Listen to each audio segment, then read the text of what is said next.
हर student की life में एक ऐसा टीचर जरूर होता है जिससे हमें सबसे ज्यादा डर लगता है ना। और अगर हमने उस टीचर का होमवर्क ना किया हो तो वो डर दुगना हो जाता है। ऐसे में स्कूल जाने का बिल्कुल मन नहीं करता, बस ऐसा लगता है कि कहीं छुप जाओ। हमारी कहानी का हीरो एक छोटा सा लड़का जिसका नाम है फ्रांस। उसके लिए वो डरावने टीचर थे एम हैमेल। और आज फ्रांस की हालत भी कुछ ऐसी ही थी क्योंकि उसने भी अपना होमवर्क नहीं किया था।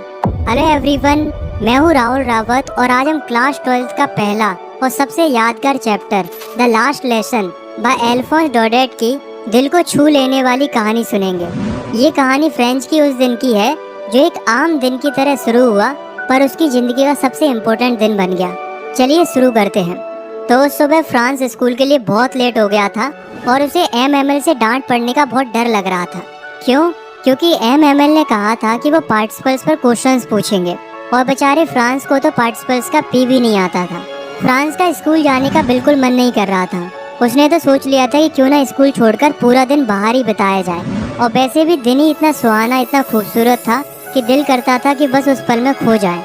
मौसम वार्म और ब्राइट था, हल्की हल्की धूप पड़ रही थी, बर्ड्स चहचहा रही थी और दूर एक खेत में प्रूशियन सोल्जर्स ड्रिल कर रहे थे जैसे कोई ग्रैंड परेड चल रही हो। ये सब फ्रेंड्स को स्कूल से कहीं ज़्यादा इंटरेस्टिंग लग रहा था। लेकिन फिर उसने अपने मन को समझाया, उसने हिम्मत की और स्कूल की तरफ तेजी से दौड़ पड़ा। उसके लिए तो ये एक बिल्कुल आम सा दिन लग रहा था, लेकिन उसे क्या पता था कि ये दिन उसकी ज़िंदगी का रुख ही बदल देगा। रास्ते में जब फ्रांस टाउन हॉल के पास से गुजरा तो उसने देखा बुलेटिन बोर्ड के सामने भीड़ लगी हुई है। वो बड़ा सा बोर्ड जहाँ पिछले 2 साल से सिर्फ बुरी खबरें चिपकती आई थी। फ्रैंको प्रूशियन वॉर्स की अपडेट्स, हारी हुई बैटल्स, नए नए मिलिट्री ऑर्डर्स और हर वो न्यूज़ जो लोगों के चेहरे से मुस्कान छीन लेती थी वो उसी बुलेटिन बोर्ड पर छपती थी। फ्रेंच ने सोचा कि अब क्या बात हो गई, पर वो रुका नहीं। उसने थोड़ा सोचा लेकिन फिर वो अपने स्कूल की तरफ बढ़ गया। जब फ्रांस स्कूल के कंपाउंड में पहुंचा तो वो हैरान रह गया। वहाँ एक अजीब सी शांति थी। हमेशा तो स्कूल शुरू होने से पहले काफ़ी शोर शराबा होता था। डेस्क के खिसकने की आवाज़ें आती थीं, बच्चों के एक साथ लेसन्स रिपीट करने का शोर आता था जो गली तक सुनाई देता था।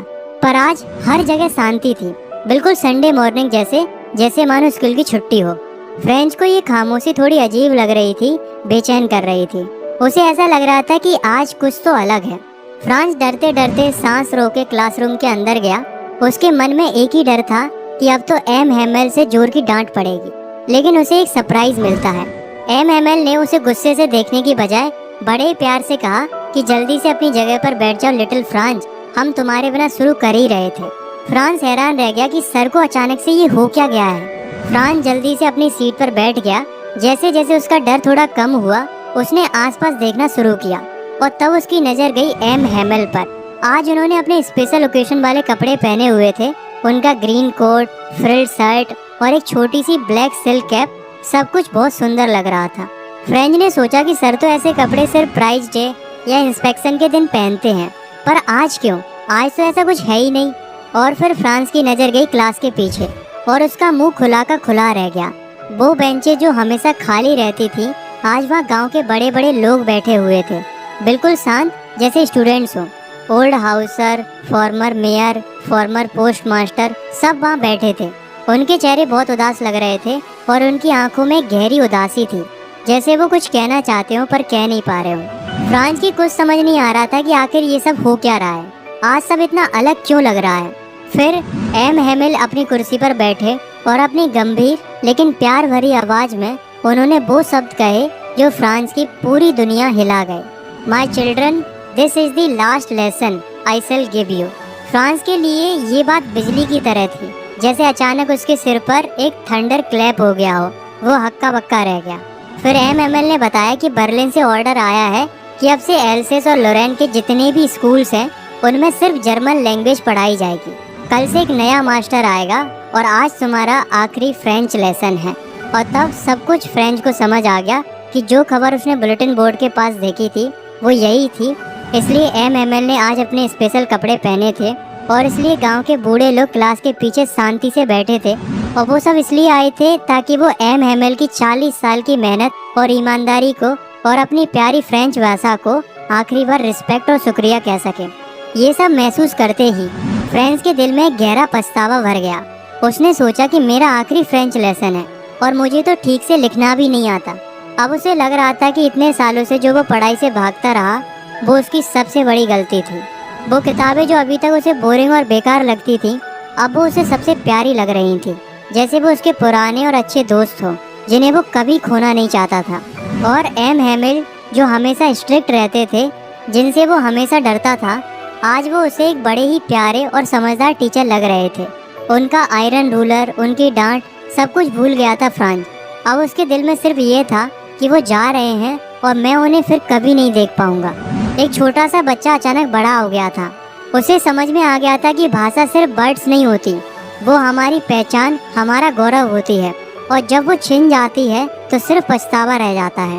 उस दिन एम हैमिल ने हर चीज़ इतने पेशेंस से पढ़ाई जैसे वो जाने से पहले अपना सारा ज्ञान, अपनी सारी नॉलेज उनके दिमाग में भर देना चाहते हो। उन्होंने ग्रामर पढ़ाया और फ्रांस को हैरानी हुई कि उसे सब कुछ कितनी आसानी से समझ में आ रहा था। मैंने कभी इतने ध्यान से नहीं सुना था और एम हैमिल ने भी कभी इतनी पेशेंसली सब कुछ नहीं समझाया था।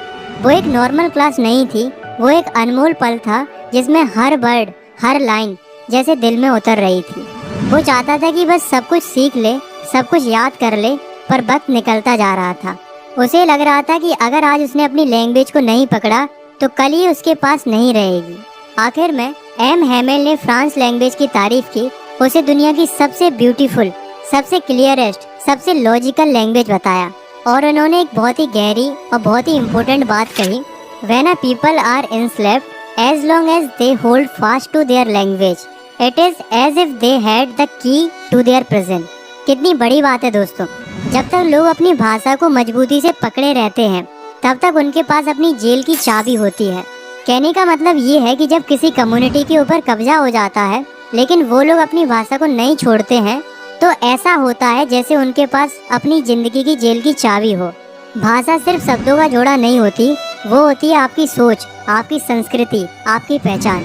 और अगर आप अपनी भाषा को संभाल के रखते हैं तो कोई भी आपसे आपकी आज़ादी नहीं छीन सकता।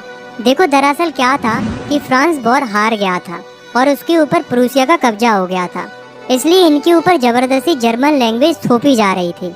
इसलिए एम हैमिल ने यही कहा कि जब तक आप अपनी भाषा को जिंदा रखते हो तब तक आपके पास अपनी जेल की चाबी होती है, और जब आप अपनी भाषा को संभाल के रखते हैं तो दुनिया की कोई ताकत आपसे आपकी आज़ादी नहीं छीन सकती।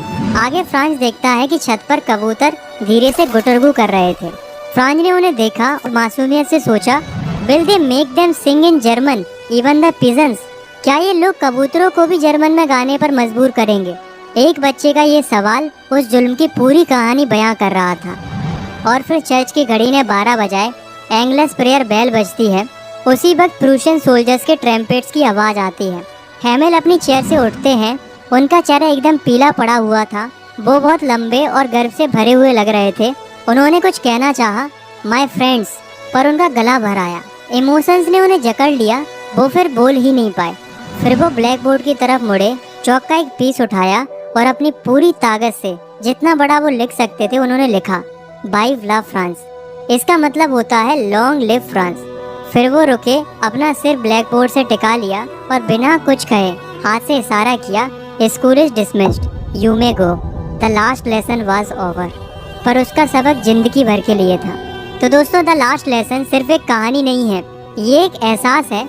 ये हमें याद दिलाती है कि हम अक्सर चीज़ों की, आज़ादी की और अपनी जुबान की वैल्यू तभी समझते हैं जब वो हमसे छिनने वाली होती है। ये कहानी है एक टीचर की जिन्होंने अपने आखिरी लेसन में सिर्फ ग्रामर नहीं बल्कि देश प्रेम और सेल्फ रिस्पेक्ट का सबसे बड़ा लेसन पढ़ाया। और ये कहानी है एक बच्चे की जिसने एक ही दिन में पछतावे से लेकर अपनी भाषा से प्यार तक का लंबा सफ़र तय किया। तो दोस्तों, अपनी भाषा से प्यार कीजिए क्योंकि यही है आपकी पहचान और यही है आपकी आज़ादी की चाबी। उम्मीद है आपको ये लेसन पसंद आया होगा। अगर आपने इस कहानी के मैसेज को अच्छे से महसूस किया है तो लाइक और सब्सक्राइब कर सकते हो। और अगली वीडियो में हम मिलेंगे ऐसे 2 बच्चों से जिनका बचपन गरीबी और मजबूरी के धूप में कहीं खो गया है। उसे देखने के लिए यहाँ क्लिक कीजिए। तब तक के लिए टेक केयर, मिलते हैं अगले चैप्टर में।